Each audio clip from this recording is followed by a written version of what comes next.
The Austrian view on monetary policy and central banking. Austrian economists have long held a critical stance towards central banks and the modern practice of monetary policy. Rooted in a deep skepticism of government intervention in markets, the Austrian school views central banking as a fundamental distortion of the natural order of free market money and credit. At the heart of the Austrian critique is the belief that money must emerge spontaneously from voluntary exchange, not from government decree. Historically, money evolved as a medium of exchange that facilitated trade and economic calculation. When a government or central bank monopolizes the issuance of money and credit, it disrupts this organic process, leading to misallocations of resources and economic instability. Central banks and the artificial manipulation of money supply. Austrians argue that central banks, through their control of the money supply and interest rates, artificially inflate the money supply beyond what the market demands. This inflation is not neutral. It distorts prices and sends misleading signals to entrepreneurs and consumers.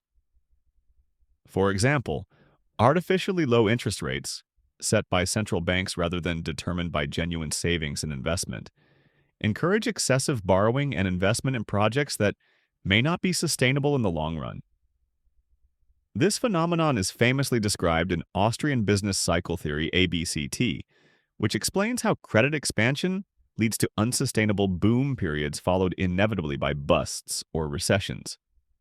The boom is fueled by cheap credit, causing businesses to invest in longer-term, more capital-intensive ventures. But because this investment is based on distorted price signals and not real savings, these ventures eventually become unprofitable, leading to a painful correction in the bust phase. The problem with fiat money and inflation. Austrian economists vehemently oppose fiat money, the legal tender created and controlled by governments and central banks without intrinsic value. They argue that fiat money inevitably leads to inflation and devaluation of purchasing power.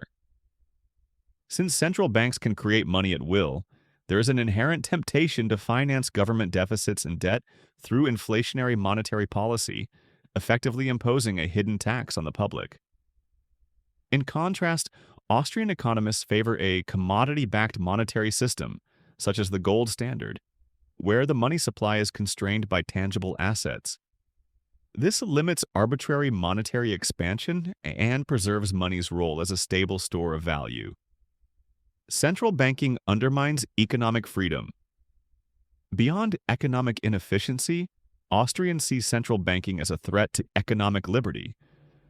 When central banks manipulate interest rates and control the money supply, they concentrate power in the hands of unelected officials who wield enormous influence over the economy. This undermines the decentralized decision-making process that a free market requires.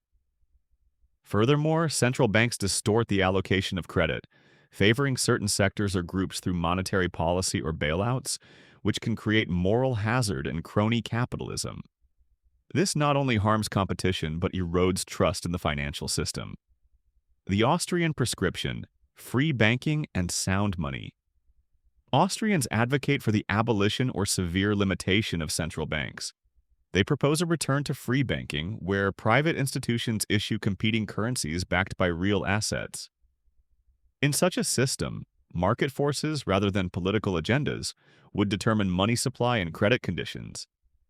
They also stress the importance of sound money, money that maintains its purchasing power over time and is not subject to arbitrary inflation. Sound money encourages savings, prudent investment, and long-term economic growth. Summary: from the Austrian perspective, central banks are not neutral arbiters but agents of distortion. Their manipulation of the money supply and interest rates creates economic cycles of boom and bust, erodes the value of money through inflation, and concentrates power in unaccountable institutions.